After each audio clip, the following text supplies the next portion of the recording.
ya, mencari nafkah kehidupannya lewat dagang dan sebagainya. Dia murni adalah untuk menjaga negara. Biasanya kalau orang Islam itu memahami wali ya, karena itu diambil dari yang ada di dalam Al-Quran. Ya, yaitu seperti di surat 10 ayat 61 bahwa wali Allah itu adalah orang-orang yang beriman, ya, orang-orang yang beriman, yang kayak jabatan sosial keagamaan atau ada konstruksi sejarah yang belum dipahami masyarakat. Kita breakdown pelan-pelan sehingga pemahaman teman-teman menjadi lebih utuh gitu, biar oh selama ini gitu ya ternyata gitu.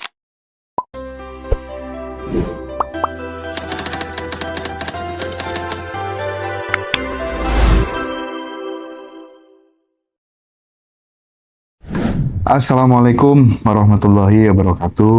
Waalaikumsalam warahmatullahi wabarakatuh. Sahabat dimanapun berada, hari ini bersyukur beruntung sekali kita semuanya bisa belajar bersama salah satu guru terbaik di Ngaji Roso, Bapak Ahmad Khodim. Dan seperti biasa kita akan mengupas tema-tema dialog-dialog tepi jurang dalam jurang, bukan untuk apa-apa kecuali untuk membongkar sesuatu yang selama ini ditutup-tutupi gitu, karena bagaimanapun juga ini sudah waktunya teman-teman untuk tahu apa yang sebenarnya terjadi. Hari ini kita akan bicara tentang Wali Songo, Pak Khodim. Selama ini Wali Songo itu kan dianggap atau dipahami banyak orang, termasuk saya, sebagai orang yang suci, orang yang paling dekat dengan Tuhan, sehingga terus kemudian kita mendekat ke makam-makamnya untuk minta fadilah, minta barokah dan lain sebagainya dan seterusnya. Nah, apakah kemudian pemahaman ini sudah tepat menurut panjenengan gitu kah? Atau jangan-jangan wali itu sebenarnya menunjuk pada kesucian spiritual kah seperti yang dipahami oleh orang-orang itu? Atau justru ini semacam kayak jabatan sosial keagamaan atau ada konstruksi sejarah yang belum dipahami masyarakat? Kita breakdown pelan-pelan sehingga pemahaman teman-teman menjadi lebih utuh gitu, biar oh selama ini gitu ya ternyata gitu, Pak Khodim. Monggo, Pak. Ya, terima kasih Mas Indra. Jadi kalau kita membahas wali, tentu kita harus membuka akarnya dulu, ya. Biasanya kalau orang Islam itu memahami wali ya, karena itu diambil dari yang ada di dalam Al-Quran, ya, yaitu seperti di surat 10 ayat 61 bahwa wali Allah itu adalah orang-orang yang beriman, ya, orang-orang yang beriman, yang bertakwa, sehingga mereka tidak ada rasa khawatir, tidak ada rasa sedih dalam hidup ini. Gitu ya, dalam hidup ini, ya. Namun dalam perkembangannya, ya kan, dalam perkembangannya kan wali itu akhirnya berkaitan dengan kepentingan politik. Ini yang berbahasa Arab dulu ya, yang berbahasa Arab dulu ya. Misalnya organisasi kan di situ jangan menjadikan ya kan orang-orang yang masih di luar sana itu, yang out group itu dipakai sebagai wali ya. Ini dalam suatu komunitas. Nah, ini sudah asalnya itu wali dalam pengertian individual menjadi komunal ya. Jadi di sini wali dalam bahasa Arab itu yang artinya pemimpin komunitas ya. Yang itu sering terjadi, jangan sampai kita ini memilih ya kan orang di luar agama kita sebagai pemimpin kita. Nah, itu kan wali yang berkaitan dengan itu. Nah, ketiga ya masih di dalam apa itu kaitan dengan agama Islam itu sendiri ya, tapi ditarik lebih jauh ke tingkat negara sehingga ada wali negeri. Ya. Di Timur Tengah kan ada itu wali negeri dan sebagainya ya. Nah, wali-wali ini ya kan akhirnya membentuk ke kehidupan baik secara individu maupun secara komunal ya, dan secara negara, secara bangsa ya. Nah, ya, jadi individu misalnya apa? Wali nikah, ya kan? Oh, syaratnya ini wali nikah itu ini. Walaupun di dalam Al-Quran ya Tidak ada, ya. Jadi apa itu istilah wali nikah itu, ya.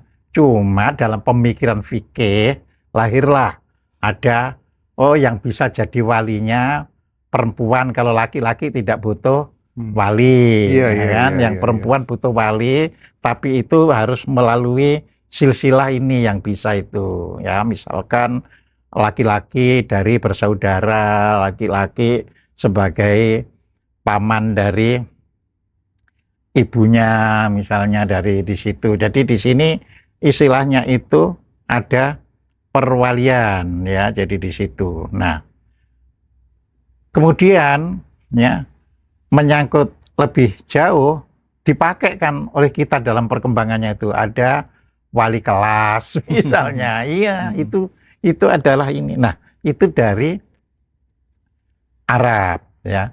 Tapi jauh sebelum itu bahasa Jawa kuno juga ada kata wali itu, ya, yang artinya bisa, ya, kalau itu kata kerja berarti wali itu berarti kembali, wola wali misalnya, balik. balik, Iya, iya, ya iya, kan. iya, iya. Terus juga wali itu juga adalah orang yang ditunjuk untuk menjadi, ya, pimpinan di wilayah pesisir. Ya, kalau di Jawa berarti di wilayah pesisir Iya, utara, iya, kalau iya. di Jawa, ya. Kalau di Sumatera ya tentunya pesisir timur, Iya, ya. iya. Kalau di Kalimantan ya pesisir barat, itu ada wali-walinya, ya. Nah, jadi wali di situ adalah pemimpin yang ditunjuk untuk memimpin komunitas dari bangsa yang ada di pesisir itu. Sehingga kalau itu orang, misalnya orang India, kan nggak mungkin orang India terus tersebar sana, tapi butuh kan, karena pendatang kan, supaya ada bisa diajak komunikasi, bertransaksi dan sebagainya, ngumpul, ya kan. Nah, ini kan harus ada yang jadi walinya, ya. Nah, masyarakatnya, tapi di sini bukan lagi wali yang Arab, tapi wali yang bahasa Jawa, ya. Nah, bahasa Jawa juga punya wali itu adalah pengertiannya itu dokter, bukan dukun, dokter. Ya, itu di kamus bahasa Jawa kuno. Nah, kamus bahasa Jawa kuno itu kan ada sebelum Masehi, jadi sudah ada itu. Nah, sekarang kita fokusnya adalah wali yang berkaitan dengan kepemimpinan di pesisir, ya. Nah, di pesisir ini, ya, kan masyarakat itu kan dibagi, ya. Jadi kita tidak di sini tidak membongkar dulu mana yang lebih dulu, ya. Itu India atau kita tidak ke sana dulu, ya. Jadi di dalam masyarakat kita, ya, itu sudah dibagi, misalnya ada kalangan Brahmana, itu ya di Sunda, di Bali, ada, ya, kalangan Brahmana, ya. Di sini tidak ada kaitannya dengan, kalau Brahmana berarti Brahmana Hindu, tidak, ya. Termasuk orang Jawa yang mengajarkan tentang spiritualitas kepada masyarakatnya, ya dia Brahmana, ya. Jadi bisa juga disebut pandita, tapi kalau pandita kan jadi nanti itu lebih banyak dikaitkan India karena ada kata pandit kan, Pandit Jawaharlal Nehru gitu kan, ya. Tapi sih tokoh yang berkaitan dengan kehidupan spiritual keagamaan masyarakat, ya. Nah, ini yang ada di dalam negara loh, ya, yang ada di dalam negara. Terus ada yang menjadi kesatria, ya. Kesatria itu di dalam kitab-kitab Jawa kuno adalah orang yang mengabdikan dirinya terhadap negara. Jadi dia dilarang, ya, mencari nafkah kehidupannya lewat dagang dan sebagainya. Dia murni adalah untuk menjaga negara, terus dia dapat upah dari situ, ya. Jadi negara lewat pemerintahnya memberi upah. Nah, upah pun kan berkembang kan, ada yang semula itu upah natural, misalnya kalau sebulan dapat 1 butir emas, misalnya seperti itu, sampai nanti duit. Nah, ini perkembangan, ya. Nah, jadi kesatria di bidang apapun, misalnya di bidang hukum, di bidang orang yang memang tugasnya itu berkaitan dengan perlindungan terhadap rakyat dan keamanan terhadap negara. Ya, jadi itu menjaga jangan sampai ada kekacauan dan sebagainya, itu tugasnya kesatria. Ya. Nah, yang ketiga itu kalangan waisa. Waisa itu kalau di dalam bahasa Jawa kuno artinya orang yang menggunakan ya modalnya untuk mencari laba. Ya, jadi bisa dia berarti apa, berdagang, bisa dia misalnya membuat industri tertentu, misalnya membuat senjata. Lah itu kalau nggak ada waisa kan nggak ada itu dulu yang membuat keris-keris yang ahli. Ya di zaman Majapahit itu ada cetbang atau sama dengan meriam, ya sama dengan cannon, ya ada tombak dan sebagainya itu. Nah, kita dulu bisa kaya karena kita ini banyak ini sumber-sumber yang bisa dipakai senjata yang hebat, ya pedang-pedang yang hebat yang besar. Itu pasarnya itu Timur Tengah, ya kita bisa dapat uang real kan. Kita kan pada waktu itu tidak terikat pada negara Nusantara itu duitnya ini, tidak. Ya, kalau yang butuh itu orang Timur Tengah ya real, sini real. Sehingga nanti orang kita kalau butuh barang dari Timur Tengah tinggal mengembalikan aja. Jadi tidak terkena inflasi karena kita tidak ada istilahnya foreign exchange. Jadi seperti itu ya. Nah, jadi kita melayani ya. Nah, orang yang menjadi majikan ini perikanan atau peternakan itu semua waisa. Sehingga waisa adalah tulang punggung bagi ekonomi negara, ya, tulang punggungnya. Ya. Nah, karena dia nanti menyisihkan sebagian dari hasil itu untuk negara. Negara mendapat itu untuk bayar brahmana dan kesatria. Ya, jadi seperti itu. Jadi brahmana dijamin oleh negara. Jadi seperti itu. Ya. Nah, lalu sudra itu siapa? Orang yang ingin mendapatkan nafkahnya hanya dengan menjual tenaga. Ya, entah jadi buruh ini, buruh itu, atau buruh nelayan, buruh tani, pokoknya dia nggak punya kapital. Ya, jadi itu. Nah, tapi ini sifatnya fungsional. Fungsional itu artinya bukan diturunkan gitu loh ya. Jadi seorang sudra misalnya dengan kepandaiannya karena mula-mula bekerja pada pedagang ya, ini sudra. Mula-mula tapi cerdik ini ternyata oleh pedagang itu langsung sudah kalau gitu hak-hak dagang ini saya serahkan pada kamu. Dia menjadi waisa. Ya, jadi tidak karena kelahiran, ya, tidak karena kelahiran. Jadi sangat fungsional, ya.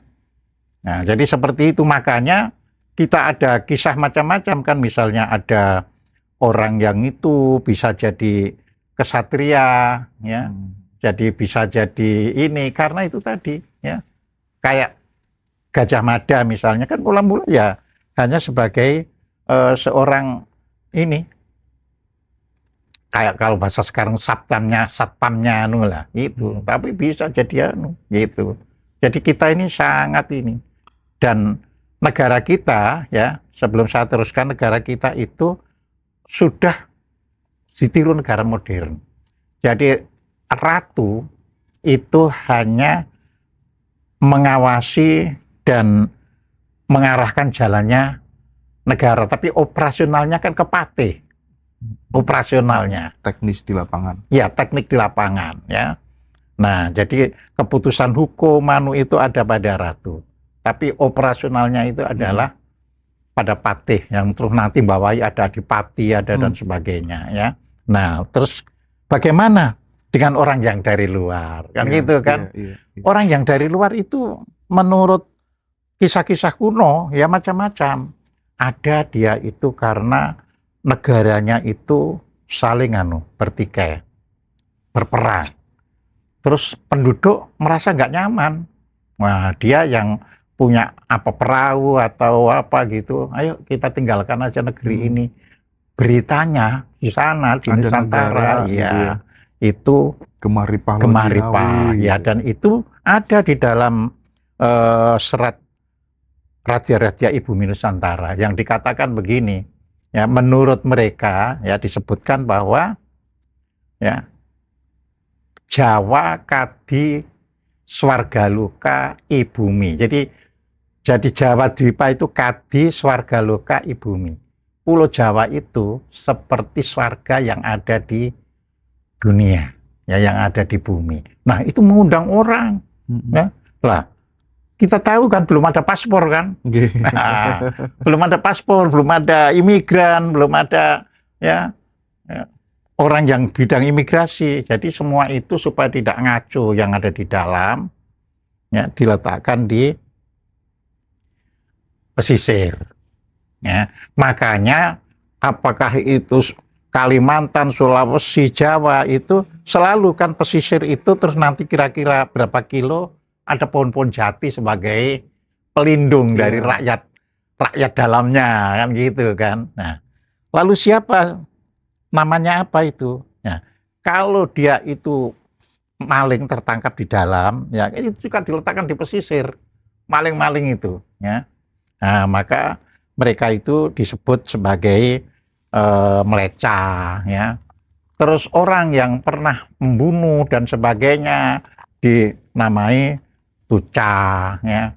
Nah, semua orang yang dari luar, apapun profesinya, apakah itu pedagang atau seorang pandai membuat ukiran dan sebagainya, itu disebut candala, ya.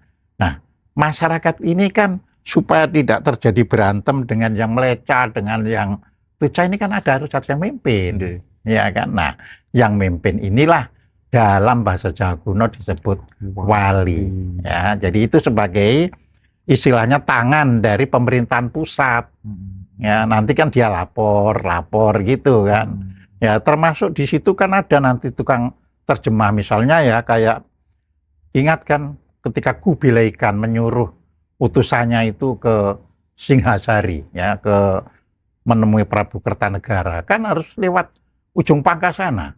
Ujung Ya. Pangka. Iya. Terus nanti begitu kali itu sudah sampai Lamongan, berjalan, ya, ada dengan kuda, ada dengan ini menuju Mojokerto atau ke Singhasari. Jadi seperti itu. Ada yang lewat Sungai Berantas, ya. Nah, ini kan ada ahlinya yang bisa berbahasa negara tamu sama negara kita. Iya, ada jadi guidance-nya. Nah, ini makanya kan butuh tokoh yang harus bisa seperti itu, memimpin mereka semuanya itu. Nah, di pesisir yang asalnya itu ada kelompok pecinan sendiri, ada kelompok Arab sendiri, ada kelompok India, Persia yang disebut Pekojan, ya. Itu kan semua kan masih di pesisir semuanya itu sampai hari ini Pekojan itu, ya, masih semuanya.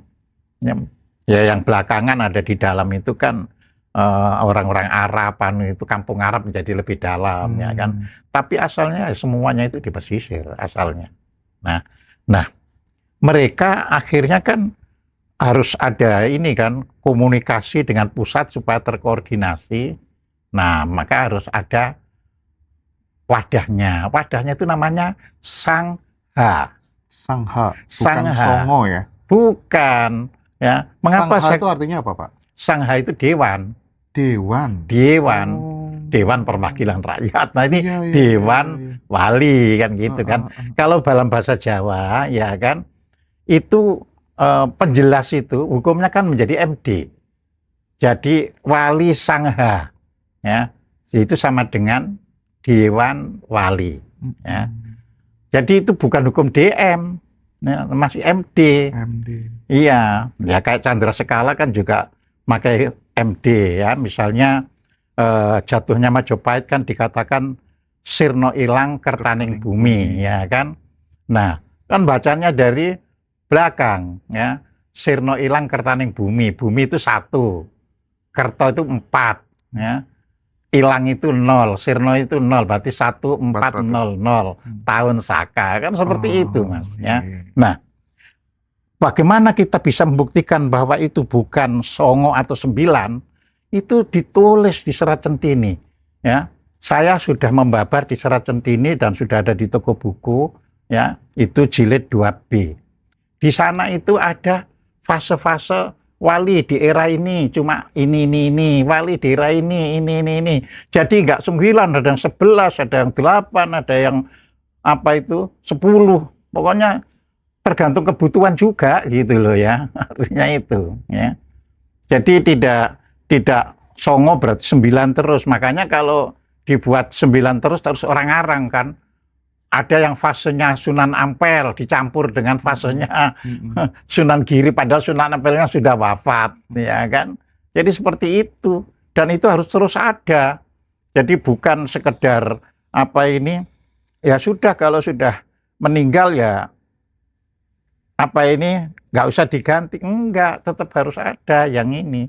Nanti kan Wali Sangga itu dibubarkan di era Sultan Agung. Ya, ketika Sultan Agung menyerang Giri Kedaton dari di situ, jadi Giri ditaklukkan, ya, sehingga tidak perlu lagi apa itu pengesahan Sunan atau Sultan itu melalui Sunan Giri. Berarti jumlahnya itu sebenarnya lebih dari 9. Bukan lebih, tidak 9, tapi bisa 8, bisa. Pokoknya itu Sangha itu tergantung anunya, bisa 13, ya, tergantung periodenya siapa. Ketika periode-periode lebih dibangun banyak kerajaan, banyak itu jadinya.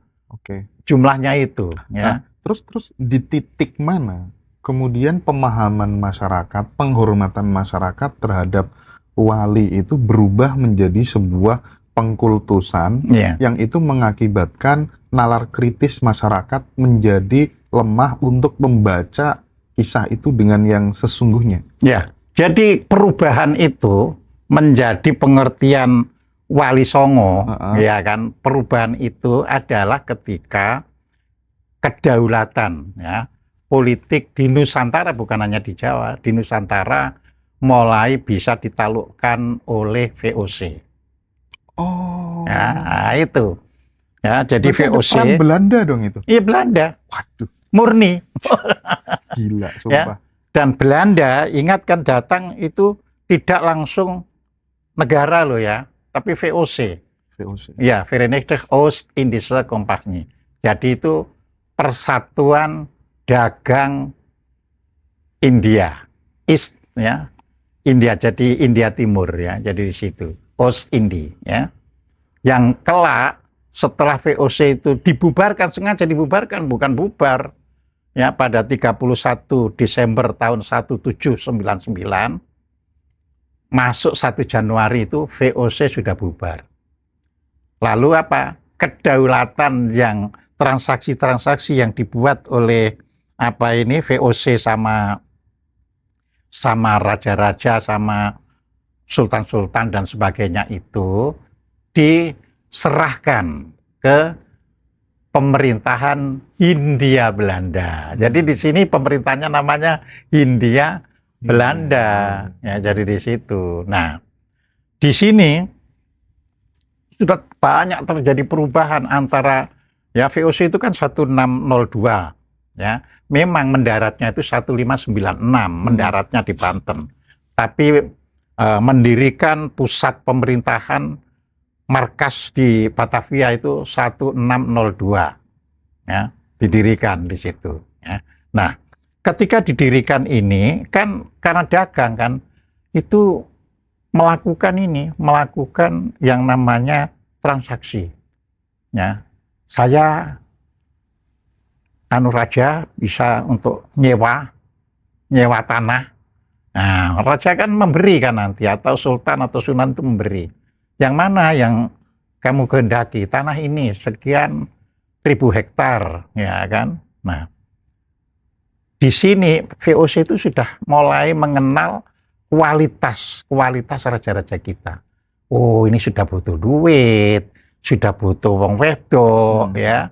Jadi ini diperangkapkan, udahlah, Anda sudah dapat sekian bagian tanpa lagi ngawasi warga di masyarakat, ya. Nah, kadewa guruan itu artinya sekolahan di era Majapahit, ya. Itu mulai kan dioperalis. Jadi kan sistemnya asrama itu akhirnya jadi sistem pondok pesantren. Ya. Jadi hanya saja kalau di Kadewa Guruan itu ada namanya cantrik, sini terus akhirnya berubah menjadi santri. Oh. Ya, di situ ya. Nah, bedanya apa? Bedanya adalah ketika di era Majapahit itu memang untuk kepentingan Majapahit, pendidikan. Makanya diletakkan di pinggir-pinggir sungai besar, ya. Dan itu bisa dibaca di buku Arjuna Wiwaha. Jadi kita harus tahu dari situ, ya. Jadi di Arjuna Wiwaha itu ternyata membaca lontar-lontar itu di sepanjang sungai. Artinya pendidikan itu dilaksanakan di sepanjang sungai. Nah, ketika era VOC, ya kan, itu mulai kan karena Raja Enggak ini, ya, dia sudah tahu program secara internasional. Kan pada tahun 1492, ya, pada bulan Januari 1492 itu kedaulatan Islam yang paling kuat itu di Eropa itu sudah jatuh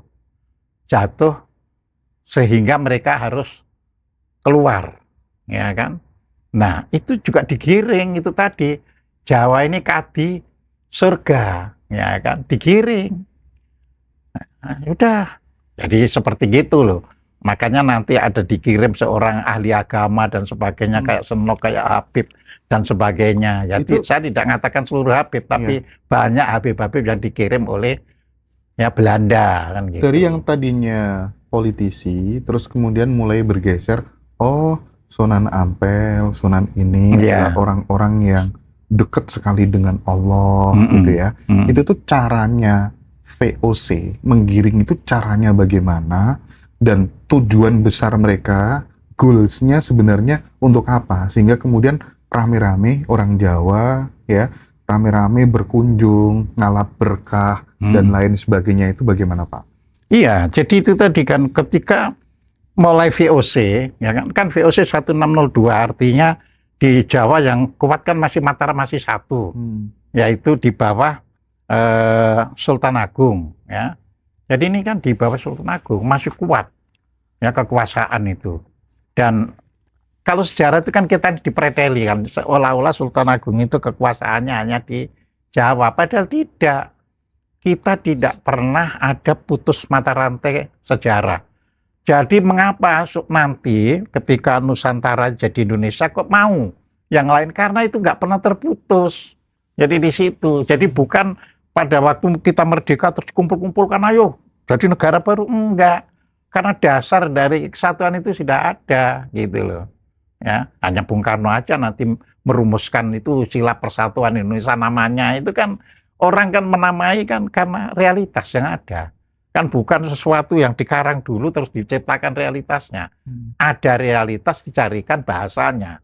Nah, jadi seperti itu. Nah, jadi ketika orang-orang ini ya yang dari sentralnya sana sudah takluk, ya, dimulailah program misalnya membuat perkebunan. Ya, di sini kan mulai berubah semuanya kan. Ya, caranya apa? Oh, ini daerah Jawa, orang masih Jawa asli ini, belum agama Islam ini. Didesek misalnya Jawa Timur. VOC menempatkan orang-orang Madura yang sudah digiring untuk bisa menerima Islam menjadi penghuni baru di Tapal Kuda. Nah, ini kan cara-cara itu kan. Lah, supaya hal ini bisa berjalan dengan baik kan harus ada pendidikan yang istilahnya melanggengkan kisah. Ya. Contoh ya, yang kisah lama tapi dilanggengkan itu adalah cerita Honocoroko Dotosowo Lopodojomo Kebotongo. Ya, ada utusan, ya kan, yang namanya Duro Sambodro itu, ya. Nah, ini kan sebenarnya nggak ada aslinya itu, kan gitu kan. Tapi ini kan dibuat, ya, dibuat. Ada utusan, terus utusan itu akhirnya bertikai itu, kemudian sama-sama saktinya, akhirnya sama-sama matinya. Nah, itu kan dilanggengkan, ya, dilanggengkan lewat pendidikan. Makanya dulu namanya pendidikan bahasa Jawa selalu ada cerita lahirnya Honocoroko. Betul. Nah, Padahal Wonocoroko itu kalau menurut prasasti ya yang tertulis di Alas Ketonggo itu tahunnya saja itu tahun dibacanya saja ditulisnya itu 911 sebelum Masehi. Artinya kan huruf itu sudah ada jauh sebelumnya. Kalau namanya sudah dibuat sebagai inskripsi, ya itu artinya huruf itu sudah biasa dibaca masyarakat. Kan tujuan inskripsi itu kan supaya orang moco dan tahu, ya. Makanya raja-raja dulu membuat prasasti itu supaya orang itu tahu, ya tahu caranya pemerintah bekerja, ya tahu apa silsilah raja, ya tahu kondisi masyarakatnya, itu semua ditulis di prasasti. Di luar adanya lontar-lontar untuk mencatat, seperti itu. Jadi pelan-pelan, ya kisah Wali Songo itu, ya mancep istilahnya di otak orang itu, ya. Kan pesantrennya menggantikan tadi kan Kadewa Guruan kan. Iya. Nah, pesantren kan ditanamkan. Ini karena dibawa oleh Wali Songo, ya kan. Pada waktu itu ya tidak pernah disebutkan Wali Songo itu siapa, ya kan. Ya yang ada misalnya, oh itu siapa, ada Sunan Ampel, ada ini, dan itu berkembang Mas. Jadi artinya kayak Malik Ibrahim aja pada mulanya ketika saya masih SD belum termasuk itu sebagai Wali Songo, tapi di belakang hari, oh ini tokoh awal Wali Songo. Nah, jadi seperti itu. Ya, tapi itu kan diedarkan terus. Nah, yang paling belakang tapi bisa mengecoh orang itu Syekh Subakir. Nah, Syekh Subakir itu kan datang berarti abad 15 ke 16, ya. Kok bisa dikatakan ini masih gak ada penduduk, masih jin, ya kan? Pembodohan dong Pak itu ya? Nah iya pembodohan kan. Padahal itu diberi lewat belakangnya Syekh Subakir. Buktinya bisa diterima orang. Iya. Jadi pembodohan itu gitu. Begitu pendidikan kurikulum diubah, langsung masuk ini.